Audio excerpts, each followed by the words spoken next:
Alors, je suis chauffeur de Uber aux États-Unis. Aujourd'hui, je te raconte une expérience géniale que je vis ou alors que j'ai vécu en conduisant Uber aux États-Unis. Uber, c'est quoi? Pour ceux qui ne connaissent pas Uber, si vous êtes en Côte d'Ivoire, que vous avez déjà appris Yango, dans mon pays en Côte d'Ivoire, que vous avez été appris Yango, c'est la version Uber aux États-Unis qui a été déportée chez nous au Ghana ou en Côte d'Ivoire ou dans les pays aux environs qu'on appelle Yango chez nous.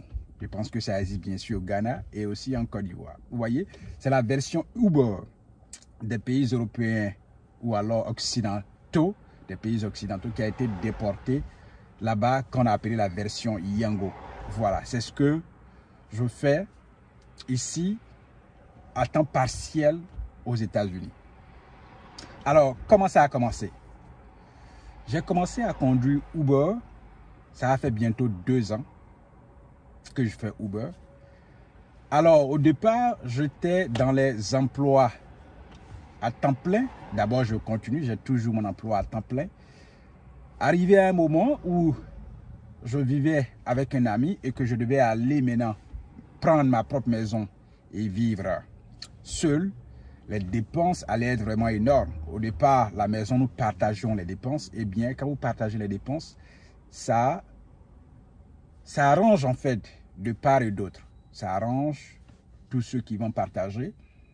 Et puis, ça vous permet quand même de pallier à certaines dépenses et puis de résoudre certaines choses, de pouvoir économiser et aussi atteindre vos objectifs personnels puisque c'est la raison, c'est l'objectif principal. C'est pourquoi souvent nous immigrons dans les pays occidentaux. Épargner de l'argent, économiser et investir. Voilà. Pour moi, c'est la raison principale. Voilà. La raison principale, c'est qu'il faut arriver à investir et faire grandir le capital que vous avez et aussi atteindre vos objectifs personnels. Donc, c'est l'objectif. Donc, quand je devais aller chez moi isolé, les dépenses vraiment allaient être vraiment très énormes. Donc, il fallait trouver une solution. Et la solution, puisque j'ai mon emploi à temps plein, je me suis dit, ok, je prends une voiture et que mes jours de repos et que je vais conduire Uber, ça peut m'aider à payer d'autres factures et à subvenir aussi à certains besoins et aussi continuer mon projet d'investissement que je suis dedans, mon projet d'entreprise. Donc, c'était la raison principale. Donc, je suis allé prendre une voiture, voilà, pour pouvoir faire ce deuxième emploi qui est conduire Uber à temps partiel. L'expérience, c'est que quand j'ai commencé, c'est fatigant, mais quand vous avez des objectifs, ça peut vraiment aider. Voilà. Donc, j'ai commencé à conduire pas à temps plein. Au départ, je faisais 2 jours dans la semaine. Ça m'avait aidé quand même à payer non seulement la voiture, parce que vous savez, le système, c'est qu'il faut prendre la voiture avec je vais dire, c'est des prêts auto. Donc, il faut payer d'abord le prêt, voilà, un peu, par mois. Et puis, maintenant, les dépenses de la voiture aussi, il faut payer parce que quand vous avez une voiture, c'est des dépenses énormes. Et il y a trop de factures qui tournent autour de posséder, la possession d'une voiture. Il y a vraiment de nombreuses dépenses qui tournent autour des frais, d'autres dépenses qui viennent s'aligner, qui viennent s'ajouter sur cela. Donc, c'est vraiment un poids lourd.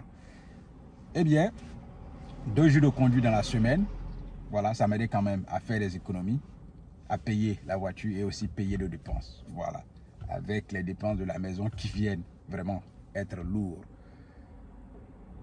En première année, c'était bon. D'abord, quand j'ai pris la voiture, ça, je vais parler de ça dans une autre vidéo. Voilà, quelques temps après, 2 mois, voilà, 2 mois après, allez, quelqu'un vient cogner l'arrière de la voiture. Donc ça, c'est une autre dépense. Voilà, ça, je parlais de ça spécialement, avec combien j'ai dépensé et puis combien je suis arrivé à réparer cela et continuer l'activité. Voilà, je parlais de ça dans une autre vidéo spéciale.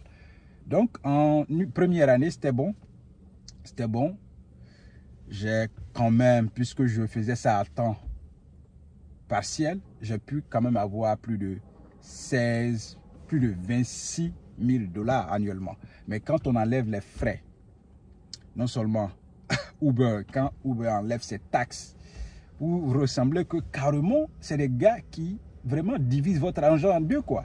C'est-à-dire, vous travaillez, vous payez les dépenses de votre voiture, et puis eux, c'est pratiquement la moitié, puisque dans les 26 000 $ annuels que j'ai pu avoir de revenus, ça c'est 26 000 $, ça c'est le chiffre d'affaires, je n'ajoute pas les frais, 16 000 $ mes revenus. Donc, où est parti 10 000 $? 10 000 $ est allé dans les poches de Uber. Ils vont parler de taxes et frais et tout ça. C'est allé là-bas. Donc, vous voyez, dans les 26 000 $ annuels que j'ai eu, 10 000 $ est allé chez Uber, dans l'entreprise. Il me reste que 16 000 $. Et dans les 16 000 $, vous allez payer les factures, je vais dire, d'autres frais de la voiture. Vous allez payer le carburant. Vous allez payer d'autres frais. Et quand la voiture, la panne que je vous ai parlé, ou quelqu'un est venu me cogner, ce n'est pas l'assurance qui a pris en charge, ce n'est pas l'assurance du gars qui a pris le soin de réparer. D'abord, ils ont rejeté. J'ai poursuivi plusieurs fois et dans ces cas de figure, il faut aller prendre un avocat. C'est encore de dépenses. Donc, c'est à mes frais personnels. Vous voyez, à mes frais personnels. Je vais parler de ça prochainement et vous comprendrez combien cela a coûté comme dépense. Vous voyez, donc, les gains annuels que j'ai eus dans la conduite pour la première année ont été divisés presque en deux. Une grande partie est partie chez eux et l'autre moitié est restée chez moi. 16 000 $. Donc, c'est dans ça que vous allez payer le carburant. C'est dans ça que vous allez payer je vais dire, les frais, que ce soit vignettes et d'autres frais qui s'ajoutent lorsque vous possédez une voiture, l'assurance, la nourriture, parce que quand vous conduisez, il faut manger. Il faut manger. Tout travail, vous avez besoin de manger quand même.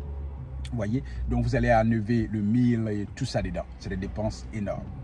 Oui, énormes. Et je viendrai dessus prochainement dans une autre vidéo pour que je sache en détail qu'est-ce que ça coûte vraiment de conduire. Voilà. Donc, à temps partiel, mais d'abord, vous bousillez votre voiture. Vous bousillez votre voiture, le kilométrage, c'est pam, pam, pam, pam, ça pompe comme ça. Voilà. Et puis, il y a des passagers quand même. Quand vous prenez les passagers que vous prenez, il y a d'autres même qui ne prennent pas soin de votre voiture. Et une fois, il m'est arrivé de l'expérience. Je parlerai de ça aussi dans une vidéo où une dame a... je parlerai de ça. Vous voyez? Et puis, il y a ce genre de comportement aussi dans votre voiture. Il y a la sécurité aussi. Moi, je ne conduis pas la nuit. Mais quand je prends les gens qui conduisent la nuit et à temps plein, franchement, j'imagine comment ils bousillent la voiture. Comment ils bousillent la voiture. Vous voyez? Et il y a aussi la sécurité. Quand je reviendrai sur les comportements des gens, un peu les communautés, leurs comportements et tout ça. On viendra dessus prochainement pour vous parler de cette expérience-là. Donc, en une année, pour moi, conduire, ce n'est pas vraiment rentable quand je regarde. Mais on le fait si vous avez un objectif précis. Voilà, vous pouvez venir conduire Uber si vous avez un objectif précis d'avoir de l'argent cash rapidement pour pouvoir financer une activité ponctuelle ou alors atteindre un objectif financier rapide. Ça, c'est conseillé, vous pouvez le faire. Mais quand je regarde ceux qui le font à temps plein, je me dis, waouh, la fatigue, le corps physique, combien ils mettent dans la voiture, à quel rythme ils sont en train de bousiller leur voiture, le comportement des gens que vous prenez. Les samedis, c'est des gens ivres. Les samedis et dimanches, dans le summertime, dans l'été, c'est des gens complètement ivres, avec un certain genre de comportement qui reste à ne pas désirer quand même, quoi. Vous voyez? Donc, c'est une expérience d'abord géniale que je vous parle.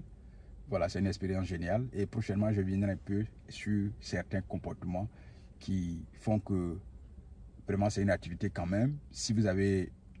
Votre femme peut-être peut conduire Uber si vous immigrez aux États-Unis. Votre femme peut conduire Uber peut-être dans la journée. Mais la nuit, je ne conseille pas. Moi-même, je ne conduis pas la nuit. Voilà, moi, je ne conduis pas la nuit. Ça, il faut le dire. Et à Chicago où je suis, il y a certains quartiers où il y a la plupart des conducteurs qui évitent certains quartiers. Je reviendrai dessus prochainement. Aujourd'hui, j'ai fait une vidéo générale pour donner quand même l'information que vous voulez savoir en gros. Voilà, en gros, ce que vous devez savoir. Voilà. Donc, c'est une expérience géniale. Et je conseille de conduire Uber si vous avez un objectif précis, ponctuel que vous voulez atteindre. Cela peut vous aider à pouvoir pallier à d'autres objectifs à court terme ou voilà, payer d'autres choses à court terme ou atteindre un objectif à court terme précis. Voilà, là, c'est bon. Mais le faire à temps plein, je ne conseille pas à tous ceux qui veulent faire Uber de le faire à temps plein. Voilà, je ne le conseille pas. Et la nuit aussi, ça dépend peut-être de la ville, mais conduire la nuit, l'alcoolisme, des gens ivres que vous prenez dans votre voiture et tout ça, je ne conseille pas aussi la nuit. Peut-être jusqu'à 22h, 23h. Moi, j'ai conduit une fois jusqu'à 0h. C'est une seule fois que j'en fais. Voilà, une seule fois jusqu'à 0h. Et là, je ne conseille pas. Conduire Uber la nuit, je ne conseille pas, franchement. Et même la même nuit où j'ai conduit la nuit, il y a eu un comportement, mais quelqu'un m'a pris et il voulait que je prenne en chasse une autre voiture. Je lui ai dit, descends. Je lui ai dit, descends. Il est descendu, un jeune garçon, il me prend et une autre voiture nous passe devant et il me dit de le suivre. J'ai dit, mais attends, je suis la destination où tu vas ou alors c'est la voiture que je suis? Il me dit, non, suis-les. J'ai dit, descends de ma voiture. Descends, s'il vous plaît, descendez. Et il est descendu. Donc, c'est des expériences comme ça. Je vais revenir dessus prochainement, un à un, chaque expérience, pour que vous compreniez voilà, les risques qui se trouvent autour de cette activité, combien vous gagnez réellement, et aussi certains comportements et aussi certaines zones que les gens évitent. Voilà, je parlerai de ça. Donc, c'est une activité secondaire qui peut venir vraiment épauler votre activité principale et puis atteindre un objectif précis. Si vous avez besoin de cash pour pouvoir financer une activité ou alors vous avez besoin de cash peut-être pour pouvoir, je vais dire, vous aider dans certaines factures et aussi financer peut-être une entreprise ou un projet à court terme, ça peut vraiment vous aider dans cet objectif à court terme là. Mais sur le long terme, vous êtes en train de vraiment bousiller votre voiture et vous êtes en train d'enrichir la compagnie qui est Uber, puisque je vous ai dit dans 26 000 $, c'est seulement 16 000 $ qui m'est revenu. Et dans les 16 000 $, c'est ce que je dois enlever le carburant, les réparations, la facture, moi-même quand je sors, le break time, manger. Vous voyez, c'est pas vraiment rentable sur le long terme. Sur le long terme, c'est pas vraiment rentable. Et même, j'ai même pris, dans mes expériences, j'ai même pris de nombreux passagers qui ont aussi conduit Uber. Voilà, qui ont aussi conduit Uber en son temps. Donc, ils ont quand même aussi partagé certaines expériences, quand bien même que socialement, les gens ne sont pas ouverts socialement ici. Ils ont aussi partagé de belles expériences avec moi. Et aussi, les risques de ce que, quand vous vous trouvez à ce que les gars bloquent votre compte. Parce que pour une plainte, 2 plaintes, Uber va bloquer votre compte. Et cela peut prendre des jours, des semaines pour pouvoir vous retrouver et aller encore au travail. Imaginez si c'est votre seule activité et qu'un passager s'est plaint et puis on arrête, on suspend votre compte pour une période pendant le moment de l'investigation. Vous voyez combien ça peut vous coûter? Combien ça peut vous coûter? Qu'est-ce que vous allez manger? Qu'est-ce que votre famille va manger? Donc, ce n'est pas une activité que je conseille vraiment à temps plein. À temps plein, je ne le conseille pas. Conduire Uber aux États-Unis, ce n'est pas une activité que je conseille à temps plein. Vous pouvez le faire à temps partiel, comme je l'ai dit, pour atteindre un objectif à court terme. Mais à temps plein, je ne conseille pas. Un ou deux ou trois, ils vont bloquer votre compte. Un pays, c'est plein, parce que quand je prends par exemple notre communauté, je vais revenir dessus prochainement, notre communauté, c'est des gens qui aiment se plaindre pour pouvoir avoir, pour qu'on rembourse leur argent. Un ou deux, ils veulent se plaindre et demander le remboursement de leur argent. Juste pour 20 $, juste pour 10 $. Ils vont vous balancer des mots, ils vont dire des trucs que vous n'avez pas fait. Vous voyez, notre communauté surtout. Quand je prends les communautés que j'ai l'habitude, je prends en tant que passager. Voilà. Et puis surtout au niveau des enfants. Il y a des dames qui vont rentrer dans votre voiture, toute une famille, les enfants avec leurs chaussures sales. Ils vont commencer à déposer sur vos sièges. Et après, vous devez aller prendre soin de laver votre voiture. Et quand vous vous plaignez, si vous prenez ces photos même pour envoyer à Uber, combien on vous rembourse? C'est 20 $, c'est ce qu'ils vont prendre sur le compte de ces gars-là. Pour pouvoir dire que ok, la voiture est sale, ils ont mis du tache dans votre voiture, 20 $ pour aller, voilà. laver et tout ça. Donc, c'est une expérience vraiment géniale, seulement à court terme. Seulement à court terme. Faites-le seulement à court terme si vous voulez vraiment atteindre un objectif clair. Et puis, essayez beaucoup d'activités. Moi, je pense que c'est, on apprend de tout, on apprend tous. On apprend tous, ça peut vous aider pour ceux qui ont l'envie de créer des entreprises à long terme. Ça peut vous aider à avoir une certaine connaissance. Avoir une certaine connaissance pour vous aider dans la concrétisation de vos objectifs. Oui, oui, ça c'est clair. Donc, essayez quand même. Si vous avez envie, essayez. C'est pas compliqué vraiment de conduire Uber aux États-Unis. Si vous devez vous enregistrer, et puis ça va prendre du temps pendant que l'entreprise essaie de voir vos permis de conduire, l'enregistrement de votre voiture, et puis, je veux dire, le contrôle de votre voiture, et tout ça. Une fois que tout ça c'est fait, votre compte sera validé, et puis allez, vous téléchargez l'app déjà, l'application, vous pouvez vous lancer, et puis avoir quand même, ça dépend de votre heure de conduite, 100 à 200 $ par jour. C'est pas mauvais, vous êtes fatigué, vous rentrez à la maison, puisque c'est votre pleine activité. Vous rentrez aussi à la maison tranquillement pour vous reposer. Voilà. À temps partiel, je le conseille. À temps plein, je ne conseille pas la conduite de Uber. Sur le long terme, vous êtes en train de bousiller votre voiture. Sur le long terme, vous êtes en train de bousiller votre voiture. Ça, c'est clair. Oui. Qui est le plus grand bénéficiaire? C'est l'entreprise mère, Uber. C'est vrai, on va vous dire que vous êtes votre propre boss. Mais vous n'êtes pas votre propre boss, selon moi. Il y a des notes qui sont attribuées. On peut suspendre votre compte, 1 ou 2. Ce n'est pas votre propre boss. C'est clair. Vous êtes aux aguets. C'est comme si on écoute plus les passagers que le conducteur. Voilà. On se plaint 1 ou 2, on suspend votre compte. Plainte 1 ou 2, on suspend votre compte. Et cela va prendre du temps pendant que l'enquête est en cours. Et si c'est votre premier emploi, votre seul emploi, combien allez-vous manger? Donc voilà. Si vous êtes aux États-Unis, c'est une belle expérience. Vous pouvez essayer, que ce soit en Occident, vous pouvez essayer, c'est une belle expérience. Vous allez apprendre beaucoup de choses et vous verrez aussi dire, vous allez apprendre vraiment beaucoup de choses en tant que conducteur de Uber. Et puis, c'est une expérience géniale. Le plus gros gagnant en tant que conducteur, pour moi, c'est l'entreprise mère. Voilà. Vu ce que déjà, ma première année, ce que j'ai vu, ce qui m'est revenu et tout ça, le plus gros gagnant, c'est l'entreprise mère. Et effectivement, quand on crée une entreprise, c'est, voilà, on veut des gains, c'est pour faire de l'argent. Mais pour moi, de cette façon, c'est exagéré. Voilà. 10 000 $, dans 26 000 $, 10 000 va chez l'employeur, 16 000 chez l'autre, sachant que c'est lui qui fait toutes les dépenses et avec sa propre voiture et tout ça. Vous n'êtes pas vraiment votre propre boss. Voilà. Laissez-moi vous dire la vérité. En tant que chauffeur de Uber, vous n'êtes pas vraiment votre propre boss. L'entreprise mère contrôle tout. Elle est plus à l'écoute des passagers que des conducteurs. Conduire la nuit, c'est très risqué. Votre vie est vraiment au risque lorsque vous conduisez la nuit dans certaines zones géographiques de la ville. Voilà, c'est dangereux, il y a des gens qui n'y vont pas. Voilà, donc, si vous avez envie, lancez-vous. Voilà, si vous avez envie, je le conseille à court terme et à temps partiel. À court terme et à temps partiel.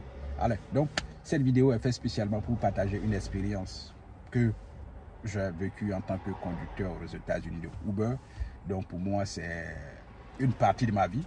Voilà, et je partage cela avec vous parce que, voilà, il y a beaucoup de choses. Vous apprenez quand même quelque chose pour vous aider à vous former une idée claire. Est-ce que vous voulez devenir chauffeur de Uber à temps partiel ou à temps plein? Je vous conseille à temps partiel. Voilà, et puis, voilà, ça va vous servir dans votre expérience personnelle, à vous lancer peut-être dans une activité future. Vous allez apprendre avant de prendre votre propre décision, peut-être vous lancer dans des choses à venir. Donc, si c'est à temps partiel, je vous le conseille. Pour atteindre un objectif précis à court terme, je vous le conseille. La nuit, non. Est-ce que votre femme doit conduire Uber? Oui. La journée, elle peut le faire. Voilà. Mais si vous pensez que vous pouvez trouver une activité qui est meilleure, trouver une bonne activité pour votre femme, ça va éviter qu'elle passe beaucoup de temps avec des gens ivres et tout ça le week-end. Voilà. Donc, je vous le conseille pour un objectif précis à court terme. C'est une belle expérience. Ne le faites pas pour le long terme parce que ça va bousiller votre voiture. et aussi des gens qui ne prennent pas soin, les passagers que vous prenez, qui ne prennent pas soin vraiment de votre voiture aussi et tout cela. Allez, donc, merci beaucoup d'avoir regardé cette vidéo en long et en large. Allez, nous partageons de belles choses ici avec vous. Mon nom c'est Amani Serge. Si vous avez aussi des expériences à nous partager, allez en commentaire, dites-le, partagez cette vidéo et puis donnez-nous la force de pouvoir vous donner aussi d'autres expériences. Voilà. On essaie tout, on voit ce qui marche pour pouvoir atteindre nos objectifs et bâtir surtout, puisque notre mission, c'est la liberté et l'indépendance financière de notre peuple. Donc nous ferons tout pour accomplir cette mission-là. Nous verrons très prochainement avec de nouvelles choses, que ce soit en volet sport. Notre entreprise Amani Academy prépare déjà des événements sportifs pour 2025 et puis nous aurons d'autres choses à venir encore. Restez scotchés, restez à l'écoute. À bientôt.